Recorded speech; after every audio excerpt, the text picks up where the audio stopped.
Supreme કોર્ટે પણ સંસદનું સન્માન કરવું જોઈએ, કેન્દ્રીય મંત્રી આઠવલેનું મોટું નિવેદન। સુપ્રીમ કોર્ટ દ્વારા રાષ્ટ્રપતિને સલાહ અને ફરમાનનો મુદ્દો ચર્ચાસ્પદ બન્યો છે। ઉપરાષ્ટ્રપતિ ધનખડ દ્વારા સુપ્રીમ કોર્ટની ટીકા બાદ વિવિધ મંત્રીઓ અને નેતાઓ આ વિવાદમાં ઉતર્યા છે। કેન્દ્રીય મંત્રી રામદાસ આઠવલે જણાવ્યું હતું કે સુપ્રીમ કોર્ટનો તમામ લોકોએ આદર કરવો જોઈએ। કોર્ટ જે પણ આદેશ આપે છે તેનો સ્વીકાર કરવો જોઈએ, પરંતુ કોર્ટે પણ એક બાબતનું ધ્યાન રાખવું જોઈએ કે સંસદ સુપ્રીમ છે। કાયદો ઘડવાનું કામ સંસદ કરે છે, કાયદા અનુસાર ચુકાદો આપવાનું કામ કોર્ટનું છે। આઠવલે આગળ કહ્યું કે દરેક વાત પર સંસદ દ્વારા બનાવવામાં આવેલા કાયદા પર સુપ્રીમ કોર્ટની ટિપ્પણી યોગ્ય નથી। અમે સુપ્રીમ કોર્ટનું સન્માન કરીએ છીએ અને સુપ્રીમ કોર્ટે પણ સંસદનું સન્માન જાળવવું જોઈએ।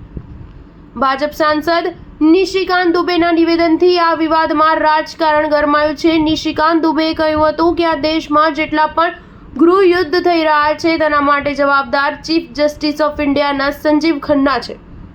સાથે તેમણે સોશિયલ મીડિયા પર લખ્યું કે જો કાયદો સુપ્રીમ કોર્ટ જ બનાવશે તો સંસદ ભવન બંધ કરી દેવું જોઈએ। ભાજપ સાંસદના આ નિવેદનથી વિવાદ વકર્યો હતો, જેના પર ભાજપના રાષ્ટ્રીય અધ્યક્ષ જેપી નડ્ડાએ નિશિકાંત દુબેના નિવેદન માટે પક્ષ જવાબદાર ન હોવાની સ્પષ્ટતા આપી હતી, તેમજ ભાજપ સુપ્રીમ કોર્ટનું સન્માન કરતું હોવાનું નિવેદન આપ્યું હતું। નિશિકાંત દુબેના નિવેદન પર વિપક્ષ ભડકી ઉઠ્યું છે।